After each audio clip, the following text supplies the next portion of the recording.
इतनी देर से साइकिल चला रहा हूँ। अब तो मेरे पैरों ने जवाब दे दिया है। एक काम करता हूँ, थोड़ी देर उस बड़े पेड़ के नीचे बैठकर आराम कर लेता हूँ। फिर दीपक एक बड़े से पेड़ के नीचे बैठकर आराम करने लगता है। देखते ही देखते उसकी आंख लग जाती है। तभी अचानक जोरदार आवाज से उसकी आंखें खुल जाती है और वो देखता है कि एक भयानक सी दिखने वाली चुड़ैल उसकी साइकिल लेकर भाग रही है। अरे मर गया! अरे ये चुड़ैल तो मेरी साइकिल लेकर भाग रही है। अरे कोई तो मेरी साइकिल बचाओ! फिर एक दिन दो औरतें उस जंगल से गुजर रही होती हैं। आज तो हमें बाजार से लौटने में बहुत देर हो गई। हाँ, तुमने सही कहा। आज भी अगर मैं देरी से घर पहुंची तो मेरा पति तो बहुत नाराज हो जाएगा। तभी उन दोनों औरतों के पीछे से चुड़ैल उड़ती हुई आती है और दोनों की चोटी एक साथ काट लेती है। ओह, मेरी चोटी! अरे मर गई रे! अरे तेरा नाश पीटे! हमारी चोटी काट कर ले गई। अब तो हम किसी को मुंह दिखाने लायक नहीं रहे। तेरा सत्यानाश हो! देखते ही देखते गांव में उस चुड़ैल का डर चारों ओर फैल जाता है। एक दिन रमेश अपनी पत्नी के साथ उस जंगल से गुजरते हुए अपनी पत्नी से कहता है, अरे भाग्यवान, क्या कर रही हो? जरा जल्दी जल्दी पैर चलाओ, रात होने से पहले हमें गांव पहुंचना है। और कितनी तेज चलूं जी? आप तो हर वक्त बस मुझे डांटते ही रहते हैं। तभी वो चुड़ैल उड़ती हुई आती है और रमेश के बाल पकड़कर हवा में उसे उड़ा कर ले जाती है। अरे मर गया रे! अरे चुड़ैल तो मुझे कहाँ लिए जा रही है? अरे कोई तो बचाओ रे! हाय, मेरे पति को चुड़ैल उठा कर ले जा रही है। कोई मेरे पति को बचाओ! चुड़ैल की रोज रोज की इन हरकतों से तंग आकर एक दिन सभी गांव वाले इस समस्या से छुटकारा पाने के लिए मुखिया जी के घर पहुंचते हैं। अरे मुखिया जी, बाहर आइए! तभी मुखिया घर से बाहर आते हैं। अरे क्या बात है भाइयों, आप सभी गांव वाले यहाँ एक साथ क्यों आए हैं? तभी विमला कहती है, अरे क्या बताऊं मुखिया जी, उस जंगल वाली चुड़ैल ने तो मेरी चोटी काट ली। अरे क्या बताऊं मुखिया जी, वो चुड़ैल तो मेरी नई साइकिल लेकर 9-2-11 हो गई। तभी रमेश की पत्नी कहती है, अरे ये तो कुछ भी नहीं है, वो चुड़ैल तो मेरे पति को ही उड़ा कर ले गई। तभी मुखिया कहते हैं, अब आप लोगों से क्या छुपाऊं, वो नाश पीटी चुड़ैल मेरे सर की पगड़ी उड़ा कर ले गई है। मैं भी जंगल से जा रहा था, तभी चुड़ैल उड़ती हुई आई। अब ये पगड़ी मैं पहनूंगी। अरे अरे मेरे पगड़ी! फिर मुखिया जी उदास होकर कहते हैं, मेरी तो कुछ समझ में नहीं आ रहा कि उस चुड़ैल से कैसे छुटकारा पाया जाए। तभी गांव वालों की भीड़ में खड़ा बब्बन मुखिया जी के सामने आकर कहता है, मुखिया जी, आप चिंता न करिए, मैं उस चुड़ैल को ऐसा सबक सिखाऊंगा कि वो जिंदगी भर याद रखेंगी। तभी गिरधारी कहता है, बड़ा आया चुड़ैल को सबक सिखाने। बेटा, अभी तुम्हारा बाला उस चुड़ैल से पड़ा नहीं है। अरे बड़ी बड़ी बातें करना तो आसान है, कुछ करके दिखाओ तुम माने। तो ठीक है, कल मैं अकेला जंगल में जाऊंगा और उस चुड़ैल का किस्सा हमेशा के लिए खत्म कर दूंगा। फिर अगले दिन बब्बन उस जंगल में पहुंच जाता है और चुड़ैल को आवाज देने लगता है, अरे चुड़ैल दीदी, कहाँ हो तुम? मैं तुम्हारे लिए खुशखबरी लाया हूँ। तभी चुड़ैल बब्बन के सामने आ जाती है। आज पहली बार कोई इंसान मुझे ढूंढता हुआ इस जंगल में आया है।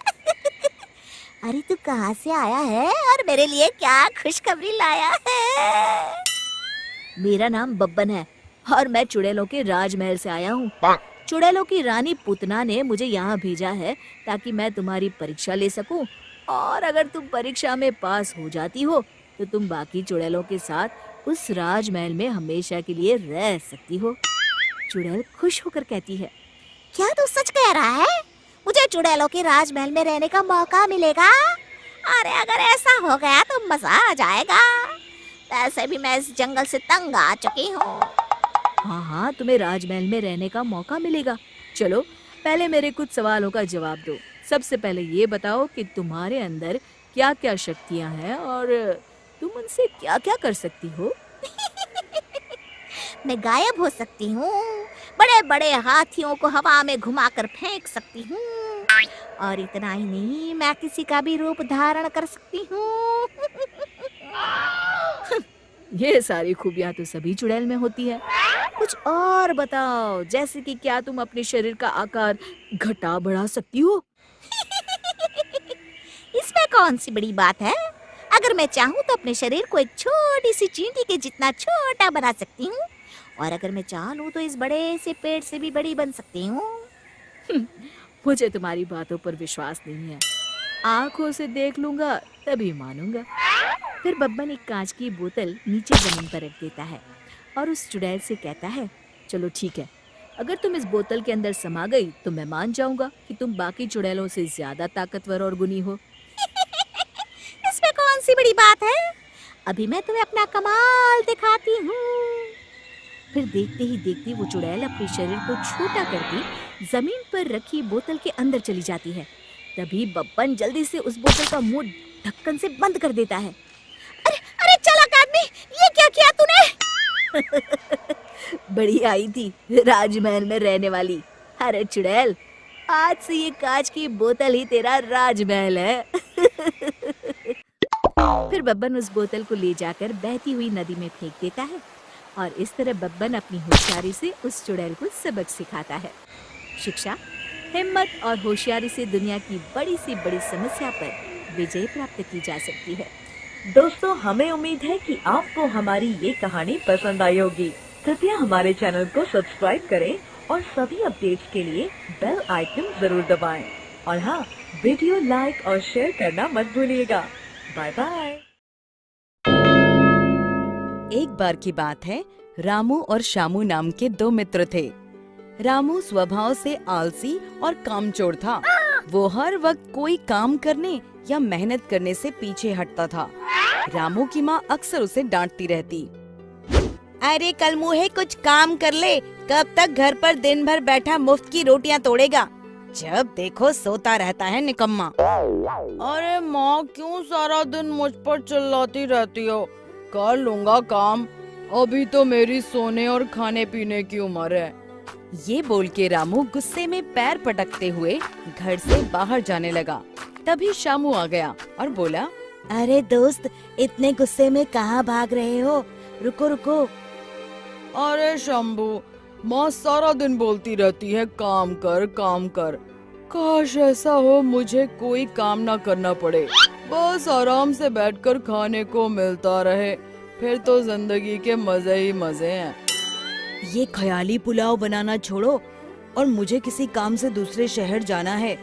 तुम भी साथ चलो, इसी बहाने थोड़ा मन भी बहल जाएगा। चल यार शंभू, इसी बहाने माँ की डांट से कुछ देर के लिए बच जाऊंगा। अब दोनों शहर की ओर रवाना हो गए।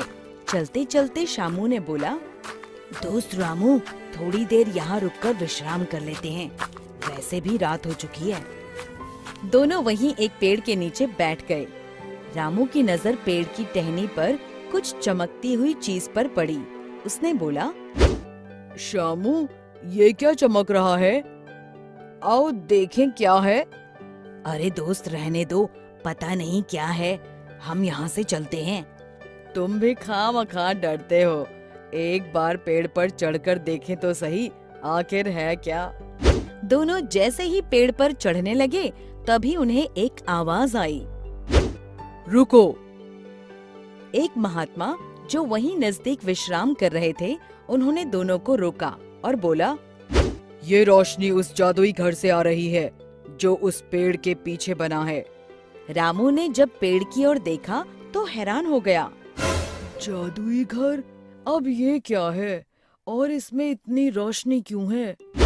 इस घर की एक खासियत है, इसमें रहने वाले व्यक्ति को कोई भी काम नहीं करना पड़ता और ना ही कोई मेहनत करनी पड़ती है, बस आराम से बैठकर खाओ और सो जाओ। इस घर में अपने आप सब कुछ उपस्थित हो जाता है और वो भी बिना परिश्रम के।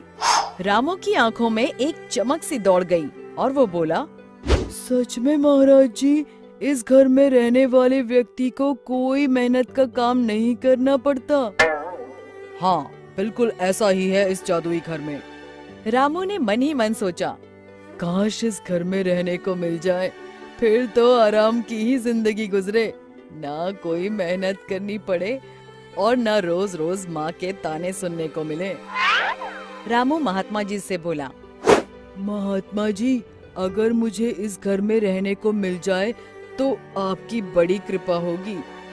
हाँ, रह सकते हो, पर इसके लिए तुम्हें एक बात याद रखनी होगी।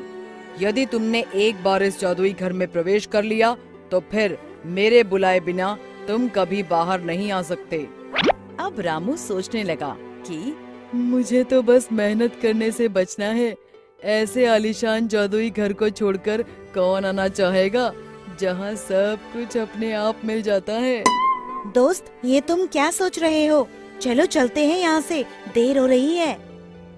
तुम जाओ, मैं अब इसी जादुई घर में रहूंगा। रामू जादुई घर में जाने लगा। उसने शामू की एक न सुनी। शामू क्या करता, वहाँ से मायूस होकर चला गया। चमकते जादुई घर को देखकर रामू दंग रह गया। जैसे ही उसने घर के भीतर प्रवेश किया, घर का दरवाजा बंद हो गया। रामू बहुत खुश था। उसने सोचा, बहुत थक गया हूँ, अब कुछ खाने को मंगवाता हूँ। मुझे भूख लगी है, कुछ खाने को दो। ढेर सारे पकवान रामू के सामने लग गए। रामू इतने ढेर सारे पकवान देखकर खुशी से चिल्लाया, इतने सारे पकवान, और वो भी बैठे बैठे, अब आएगा ना जिंदगी का मजा। भोजन करने के पश्चात रामू ने सोचा, थोड़ी देर सो जाता हूँ, बहुत नींद आ रही है। रामू सो गया। कुछ देर बाद वो सोकर उठा और फिर कुछ खाने के लिए मंगवाने लगा। फिर उसके आगे ढेर सारे पकवान आ गए। कुछ दिनों तक ऐसे ही चलता रहा। रामू जो मांगता, जादुई घर में उसे वही खाने को मिल जाता। अब धीरे धीरे रामू ऊबने लगा, क्योंकि उसके पास खाने और सोने के अलावा कुछ करने को था ही नहीं। उसी एक घर में खाओ और सो जाओ। उसको समझ नहीं आ रहा था कि क्या करे, पर ये उसकी खुद की इच्छा थी कि उसे ऐसी जिंदगी मिले जहाँ मेहनत करे बिना सब कुछ मिल जाए। पर कब तक आप बिना हाथ पैर हिलाए, बिना पसीना बहाए, कोई काम किए बिना बैठकर खा सकते हो? रामू जोर जोर से चिल्लाने लगा, महात्मा जी, मुझे इस घर में नहीं रहना, मुझे यहाँ से बाहर जाना है। मैं मेहनत करके कमा कर खा लूंगा, पर यहाँ तो मैं पागल हो जाऊंगा। माँ, मेरा मित्र शंभू कोई भी नहीं है, मुझे उनके साथ ही रहना है। महात्मा जी, मुझे वापस भेज दो मुझे, महात्मा जी। चिल्लाते हुए अचानक से रामू को आवाज आई, अरे निकट्ठू, उठ जा, सूरज सर पर चढ़ाया है, कोई काम ढूंढ ले। अपने मित्र शंभू से कुछ सीख ले, वो कितनी मेहनत करता है। रामू टपक से उठा और घबराया हुआ बोला, माँ तुम, मैं जादुई घर से बाहर आ गया या फिर कोई सपना देख रहा था? रामू को समझ आ गया था कि बिना मेहनत किए जीवन बेकार है। शिक्षा, हमें हमेशा परिश्रम करते रहना चाहिए, क्योंकि परिश्रम का फल सदैव मीठा होता है। दोस्तों, हमें उम्मीद है कि आपको हमारी ये कहानी पसंद आई होगी। कृपया हमारे चैनल को सब्सक्राइब करें और सभी अपडेट्स के लिए बेल आइकन जरूर दबाएं। और हाँ, वीडियो लाइक और शेयर करना मत भूलिएगा। Bye bye. मारो इसे और मारो इसे, ये इसी लायक है। अरे मारो गया रे। सरपंच जी, कालिया को चोरी करते हुए हम सब ने रंगे हाथ पकड़ा है। अब इसे गांव से बाहर निकाल देने में ही हम सबकी भलाई है। तो देर किस बात की है, अभी इसे धक्के मार के इस गांव के बाहर का रास्ता दिखा दो। अरे सरपंच, ऐसा मत करिए, मुझे एक मौका और दीजिए, मैं दोबारा कभी चोरी नहीं करूंगा। लेकिन गांव वाले उसकी एक नहीं सुनते और उसे मार मार के गांव की सीमा के बाहर निकाल देते हैं। अरे मेरी कमर दर्द के मारे मेरी जान निकली जा रही है। कमबख्तों ने जम के धुलाई की है मेरी। अरे भगवान करे इनके गांव में भूचाल आ जाए, धरती फट जाए और सब गांव वाले उसमें समा जाए। हाय। चलते चलते कालिया जंगल में पहुंच जाता है। उसे वहां एक प्रयोगशाला दिखाई देती है। अरे इस जंगल में ये अजीब सा दिखने वाला घर किसने बनाया है? चल कर देखना पड़ेगा। कालिया प्रयोगशाला के पास चला जाता है। दो वैज्ञानिक प्रयोगशाला में बातें कर रहे होते हैं। बधाई हो डॉक्टर चमन, आखिरकार हम दोनों ने मिलकर एक ऐसी घड़ी का आविष्कार कर लिया है जिसे पहनकर कोई भी इंसान गायब हो सकता है। हाँ हाँ, तुमने बिल्कुल सही कहा डॉक्टर जर्माटो। अब कल सुबह ही हम इस जंगल से निकल जाएंगे, लेकिन उससे पहले आज रात के खाने का बंदोबस्त करते हैं। हाँ हाँ, मुझे तो बड़ी जोरों से भूख लगी है, चलो चलते हैं। दोनों वैज्ञानिक वहां से चले जाते हैं। उनके जाते ही कालिया प्रयोगशाला में दाखिल होता है। अच्छा तो ये बात है। कालिया बड़े से कांच के अंदर रखी घड़ी को बाहर निकाल लेता है और अपनी कलाई पर बांध लेता है। फिर घड़ी में लगा बटन दबा देता है। कालिया को एक जोरदार झटका लगता है। आए! कालिया अपने आप को आईने में देखता है तो उसका पूरा शरीर पूरी तरह से गायब हो चुका होता है। हाँ, अब तो जो चाहे वो कर सकता हूँ। सबसे पहले मैं उन सभी को सबक सिखाऊंगा। गांव वालों, मैं आ रहा हूँ। कालिया गांव की ओर चल पड़ता है। थोड़ी देर के बाद दोनों वैज्ञानिक वहां आते हैं। अरे ये क्या, लगता है कोई हमारी घड़ी चुरा कर ले गया है। ये देखो पैरों के निशान। अब क्या होगा? अगर वो घड़ी किसी गलत हाथों में पड़ गई तो अनर्थ हो जाएगा। तुम चिंता मत करो, हमारी घड़ी में जो बैटरी लगी है ना, वो सिर्फ 24 घंटे चलेगी। उसके बाद वो घड़ी काम करना बंद कर देगी। उधर दूसरी तरफ गांव में सरपंच अपने घर में सो रहा होता है। तभी एक आहट से उसकी नींद खुल जाती है। अरे कौन है? कौन है वहाँ? बड़े मजे से सो रहा है। आज मैं तुझे नहीं छोड़ूंगा। कालिया पास में पड़ा डंडा उठाकर सरपंच की पिटाई शुरू कर देता है। ये ले, ये और ये ले, तू इसी लायक है। ले। आप मर गए। अरे अरे ये क्या हो रहा है? अरे अरे कोई बचाओ मुझे, मेरे घर में भूत आ गया है। सही कहा, मैं भूत ही तो हूँ। ये ले। अरे भूत जी, मैंने आपका क्या बिगाड़ा है? मुझे छोड़ दीजिए, आपको क्या चाहिए? तेरे घर में जितना भी पैसा है ना, मुझे ला कर दे दे, तब मैं तुझे छोड़ दूंगा और यहाँ से चला जाऊंगा। सरपंच अपनी तिजोरी से पैसे निकालकर एक बड़े कपड़े में बांधकर जमीन पर रख देता है और कालिया वो सारा पैसा लेकर वहां से चला जाता है। दूसरी तरफ जमींदार गांव के चौराहे पर खड़ा कुछ लोगों से बात कर रहा होता है। इस कमीने जमींदार ने भी मुझे बहुत पीटा था, इससे भी बदला लेना तो बनता है। हाँ? जमींदार अचानक अपने आप को चांटे मारने लगता है। अरे भाई ये क्या हो रहा है? जमींदार साहब, अब ठीक तो है ना? अरे मुझे नहीं पता भाई।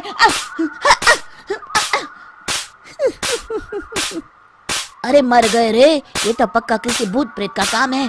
जमींदार के अंदर कोई भूत आ गया है। इससे पहले कि ये हमारे अंदर आ जाए, मनोहर भाई अपनी जान बचानी है तो भागो यहाँ से। ये क्या? अरे बाप रे बाप, मुझे तो भूतों से बड़ा डर लगता है। मैं तो चला यहाँ से। अगली सुबह इस घटना से पूरे गांव में दहशत फैल जाती है। सभी गांव वाले आपस में बात करने लगते हैं। अरे भाई, पता नहीं कहाँ से हमारे गांव में एक भूत आ गया है। उसने कल रात को सरपंच और जमींदार की खूब पिटाई की और उनके सारे पैसे भी लेकर चला गया। हाँ भाई हाँ, ये भूत तो मुझे बड़ा अजीब लगता है। मेरी समझ में नहीं आता कि भूत उन पैसों का करेगा क्या। अरे तेल में पकोड़े बना के तलेगा, बेवकूफ। इस बात की चिंता करके कहीं वो भूत हमारे घर में ना आ जाए। तुम बिल्कुल सही कह रहे हो आर्या, मैं भी इसी बात से घबरा रहा हूँ। अच्छा, अब मैं अपने घर जा रहा हूँ, तुम सब भी अपने अपने घर चले जाओ। उस भूत का कोई भरोसा नहीं है। हाँ। तीनों वहां से चले जाते हैं। दूसरी तरफ कालिया सारे पैसों को एक खंडर में छुपा देता है। इतने सारे रुपए तो मैंने अपनी पूरी जिंदगी में एक साथ कभी नहीं देखे। इस तरह कुछ दिनों में मैं अमीर बन जाऊंगा। आज मैं उस मोटे बब्बन को अपना शिकार बनाऊंगा। सुना है दहेज में बहुत सारे पैसे और गहने मिले हैं उसे। रात होते ही कालिया बब्बन के घर में घुस जाता है। हाँ, मिल गई तिजोरी। अब जल्दी से इसे खोलकर सारे पैसे निकाल लेता हूँ। अरे खुल जा खुल जा। खुल गई। कालिया पैसे थैले में भर ही रहा था कि तभी बब्बन उसके बगल में आकर खड़ा हो जाता है। भाई क्या कर रहा है हाँ? अरे हट। अरे तेरी इतनी हिम्मत, मैं तेरे सामने खड़ा हूँ और तू फिर भी मेरी तिजोरी से पैसे चुरा रहा है। अरे मैं तो गायब हूँ, तू मुझे कैसे देख रहा है? कालिया अपनी घड़ी को देखता है। अरे इसे क्या हो गया है? हाय, लगता है बैटरी खत्म हो गई। अच्छा, तो आज मैं तेरी बैटरी अच्छे से चार्ज कर देता हूँ। अरे भाग्यवान, जरा मेरा डंडा तो लाना। ये मोटा मुझे नहीं छोड़ेगा। अरे भागो। कालिया भागकर घर के बाहर जाता है। बाहर सभी गांव वाले हाथ में डंडा लिए खड़े होते हैं। अच्छा, तो तू वो भूत है? मुझे माफ कर दीजिए सरपंच जी, मैं आपके और जमींदार जी के सारे पैसे लौटा दूंगा और आज ही हमेशा के लिए ये गांव छोड़कर चला जाऊंगा। शिक्षा, बुराई ज्यादा दिन की मेहमान नहीं होती, एक दिन उसका अंत हो ही जाता है।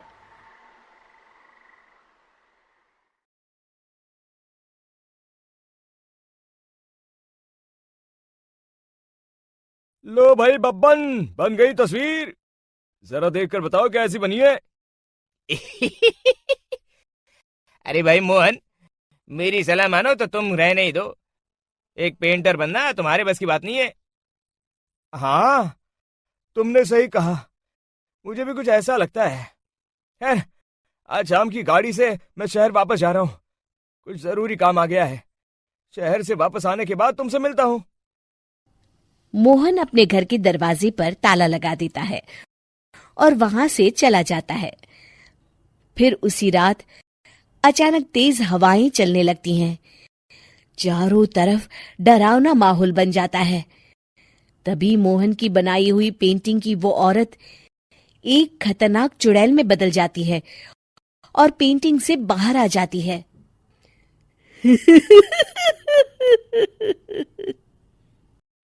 चुड़ैल घर के बाहर चली जाती है। वहीं दूसरी तरफ दो चोर लाला सुखीराम के घर से चोरी करके भाग रहे होते हैं।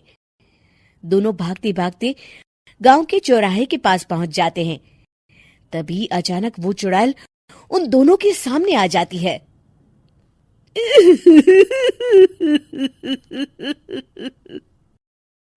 अरे मर गया रे, ये चुड़ैल कहाँ से आ गई? अरे मैंने तो तुझसे पहले ही कहा था कि आज अमावस्या की रात है, आज हमें चोरी नहीं करनी चाहिए। हाँ भाई बिल्ला, तुमने बिल्कुल सही कहा। जरा इसके दांत तो देखो कितने बड़े हैं। चुड़ैल उन दोनों की तरफ बढ़ती है। अरे चुड़ैल दीदी, तुम चाहो तो ये सारे पैसे और जेवर ले लो, लेकिन हम दोनों को कुछ मत करना।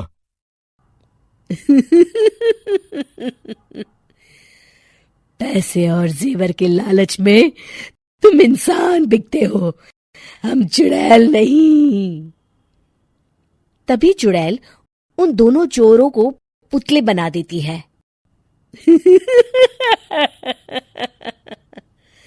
मैं किसी को नहीं छोड़ूंगी, अब कोई मुझसे नहीं बच सकता।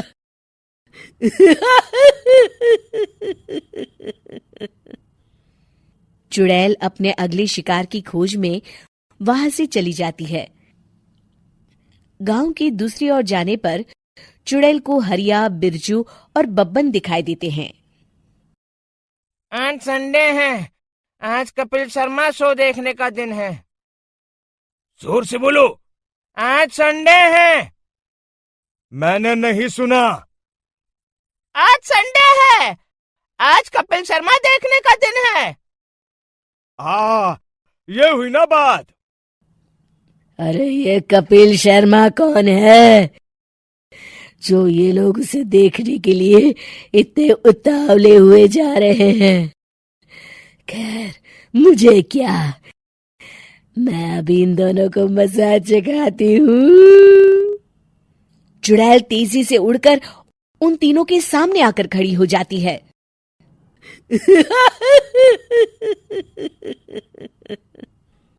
कपिल शर्मा शो बाद में देखना, पहले मुझे देख लो। बब्बन चुड़ैल को देखते ही पहचान जाता है। अरे, ये तो तस्वीर वाली औरत के जैसी दिख रही है। मुझे अभी नहीं मरना है। अरे भागो रे। तीनों वहां से भाग खड़े होते हैं। बब्बन तो किसी तरह अपनी जान बचाकर वहां से भाग जाता है, लेकिन हरिया और बिरजू को चुड़ैल पकड़ लेती है और उन्हें पुतला बना देती है। फिर चुड़ैल बब्बन को पकड़ने के लिए उसका पीछा करती है, लेकिन बब्बन उसे कहीं नहीं दिखाई देता। अरे, वो मोटा तो बड़ा तेज भागता है, शायद उस तरफ गया होगा। बब्बन एक दीवार के पीछे छुपकर बैठ जाता है और चुड़ैल उसके सामने से आगे निकल जाती है। बाल बाल बच गया। अगली सुबह बब्बन सभी गांव वालों को सारी बात बता देता है। फिर उस चुड़ैल के डर से रोज शाम होते ही पूरे गांव में सन्नाटा छा जाता था और कोई भी अपने घर के बाहर नहीं निकलता था। अरे ये क्या हो गया, इतनी देर से घूम रही हूं, अभी तक एक भी आदमी नहीं मिला।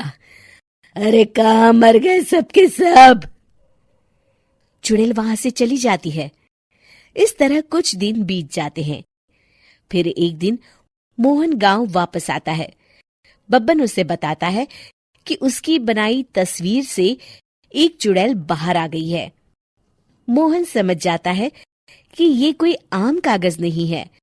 वो जो भी उस कागज पर बनाएगा वो असलियत का रूप ले लेगा। अरे मोहन भाई, अब तुम क्या करने वाले हो? मेरे पास एक बहुत बढ़िया तरकीब है। मैं इस कागज पर उस चुड़ैल की एक ऐसी तस्वीर बनाऊंगा जिसमें वो तपती धूप के नीचे खड़ी दिखाई देगी, और फिर जैसे ही सवेरा होगा वो चुड़ैल इस कागज से निकलकर बाहर चली जाएगी और सूरज की तेज धूप में जलकर राख हो जाएंगी।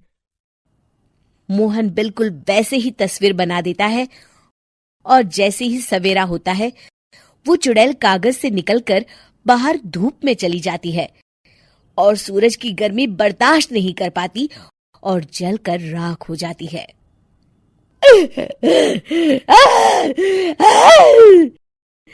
ये मुझे क्या हो रहा है? मैं सूरज की रोशनी बर्दाश्त नहीं कर सकती। मेरा पूरा शरीर जल रहा है।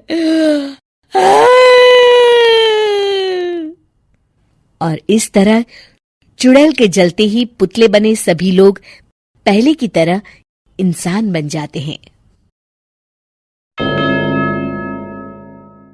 अनिल को बचपन से बाबा, जोगियों और जंतर मंतर पर बड़ा भरोसा था। उसे कोई कुछ भी जादू टोना बता दे, कुछ भी कह दे, वो तुरंत मान लेता था।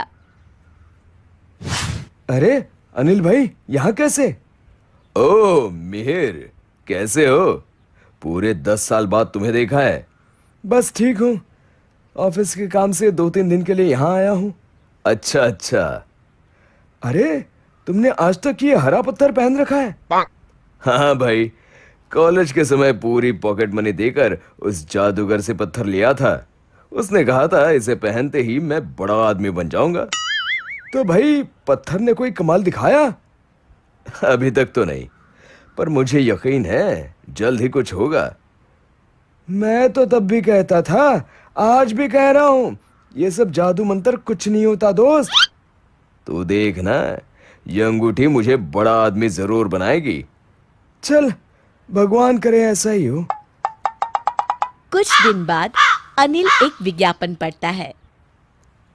चेहरा देखकर भविष्य बताने वाले बाबा। बाबा जी से पूछ आता हूँ मेरा भाग्य कब बदलेगा। अनिल बाबा के पास जाता है। आइए आइए, ये बाबा हिमालय से आए हैं। 25 सालों तक बर्फ में रहने के बाद बाबा ने ये सिद्धि पाई है। सिर्फ 5,000 रुपए दीजिए और अपना भविष्य देखिए। 5,000? ये तो बहुत ज्यादा है, कुछ कम नहीं हो सकता क्या? यहाँ के प्याज बिक रहा है जो तुम मोल भाव कर रहा है। पूरे पैसे निकाल वरना निकल ले। अरे नहीं नहीं, मैं तो मजाक कर रहा था। ये लो पैसे। बाबा जी, मैं बहुत परेशान हूँ। 10 साल से बड़ा आदमी बनने के सपने देख रहा हूँ। ये सपने कब पूरे होंगे? कभी नहीं। तेरे चेहरे पर लिखा है तू अगले 2 महीने में मर जाएगा। ये आप क्या कह रहे हैं बाबा जी? यही सच है। अनिल रोते रोते घर आता है। रात भर वो कुछ सोचता रहता है। सुबह होते ही वो बैंक चला जाता है। सर, मुझे 1 करोड़ का लोन चाहिए। ठीक है, आप जरूरी कागज ले आइए। अनिल को लोन मिल जाता है। अगले दिन बानी, ये लो तुम्हारे नए बंगले की चाबियां। अब तुम्हें इस छोटे से घर में रहने की कोई जरूरत नहीं है। क्या बात कर रहे हैं जी? हाँ, सही कह रहा हूं। जल्दी तैयार हो जाओ, तुम्हें अपना नया बंगला दिखा कर आता हूं। बानी तैयार होकर बाहर आती है तो देखती है बाहर एक चमचमाती कार खड़ी है। क्या क्या ये कार हमारी है? हाँ हाँ, हमारी ही है। आओ बैठो। अनिल बानी को बंगला दिखाकर घर ले आता है। अगली सुबह बानी, अगले महीने हम बंगले में शिफ्ट हो जाएंगे। उससे पहले सिंगापुर घुमाते हैं। क्या ये सब क्या हो रहा है? कहीं मैं सपना तो नहीं देख रही? नहीं, ये सब सच है। घूम के आते हैं, फिर मैं तुम्हें सब बताऊंगा। कुछ दिन बाद सिंगापुर से लौटते समय, ए जी, अब तो बताइए इतने पैसे आपके पास कहाँ से आए? देखो, तुम घबराना मत, मेरी बात ध्यान से सुनो। बोलिए। अब मेरी जिंदगी बस 1 महीने की और है। हाय, मैं मर गई। नहीं नहीं, तुम नहीं, मैं मरने वाला हूं। अब चुप होकर मेरी बात सुनो। बोलिए। मैंने 1 करोड़ का लोन लेकर तुम्हारे लिए गाड़ी और बंगला लिया है। तुम्हें सिंगापुर भी घुमा दिया। मैं मर गया तो लोन नहीं चुकाना पड़ेगा। मैं तो जा रहा हूं, पर मैंने तुम्हारे ऐशो आराम की व्यवस्था कर दी है। पर आप क्यों मर रहे हो? मुझे एक बहुत बड़े बाबा जी ने बताया है कि मैं मरने वाला हूं। अच्छा, जाने से पहले अगर मेरे सोने की कंगन। मैं मर रहा हूं, तुम्हें अपने गहनों की पड़ी है। देखो जी, आप तो मर जाओगे, मुझे तो जीना पड़ेगा ना। इसी सोसाइटी में सबके साथ बिना कंगन पहने रहना।